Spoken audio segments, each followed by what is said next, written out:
తులారాశి వారికి ఈ వారం బాగుందని చెప్పచ్చు. వృత్తి ఉద్యోగాల్లో మంచి మార్పు చోటు చేసుకుంటుంది. అయితే పై అధికారులతోటి విభేదాలు వచ్చే అవకాశం ఉంది. వాటి విషయంలో జాగ్రత్త తీసుకోవాలి.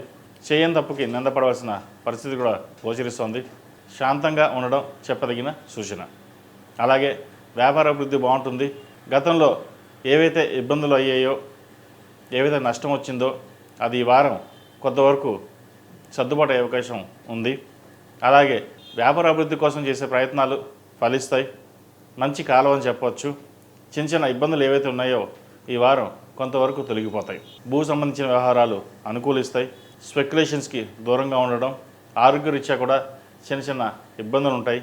మనోవేదన ఎక్కువగా ఉంటుంది, ఎక్కువగా స్ట్రెస్ ఉంటుంది. వాటి విషయంలో జాగ్రత్తలు తీసుకోవాలి.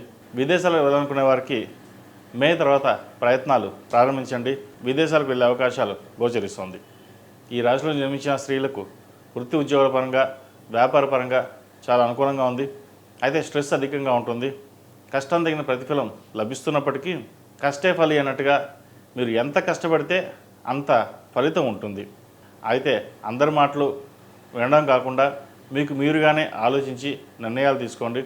అందరి సలహాలు సూచనలు తీసుకుని ఏది మంచో ఏది చెడో అది మీరు నిర్ణయం తీసుకుని ముందుకెళ్తే మరిన్ని మంచి ఫలితాలు సంప్రాప్తిస్తాయి. అలాగే ఈ రాశిలో విద్యార్థులకు కాలం అనుకూలంగా ఉంది.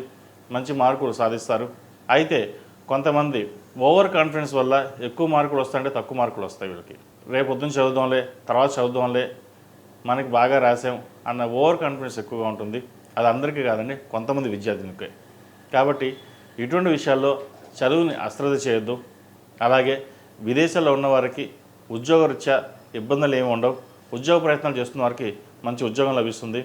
గ్రీన్ కార్డ్, H1B, PR విషయంలో కొంత ఆలస్యం జరిగినా మంచి ఫలితాలే సంప్రాప్తిస్తాయి. ఈ రాశిలో జన్మించిన వారికి కలిసి వచ్చే సంఖ్య 7, కలిసి వచ్చే రంగు నావీ బ్లూ. ఏదైనా పని మీద బయటకు వెళ్ళేటప్పుడు సోమవారం కానీ గురువారం నాడు కానీ వెళ్ళండి, మంచి ఫలితాలు సంప్రాప్తిస్తాయి. ఈ రాశివారు ప్రతిరోజు ప్రతినిత్యం హనుమాన్ ఒత్తులతో దీపారాధన చేయడం, హనుమాన్ చాలీసా పఠించినట్లయితే మరిన్ని మంచి ఫలితాలు ఉంటాయి. వీరికి నరదృష్టి అధికంగా ఉంటుంది. రూపాయి జేబులో ఉంటే ₹1,00,000 ఉన్నాయి అనే ఈర్ష్యాభావాలు ఎక్కువగా ఉంటాయి వీరి మీద.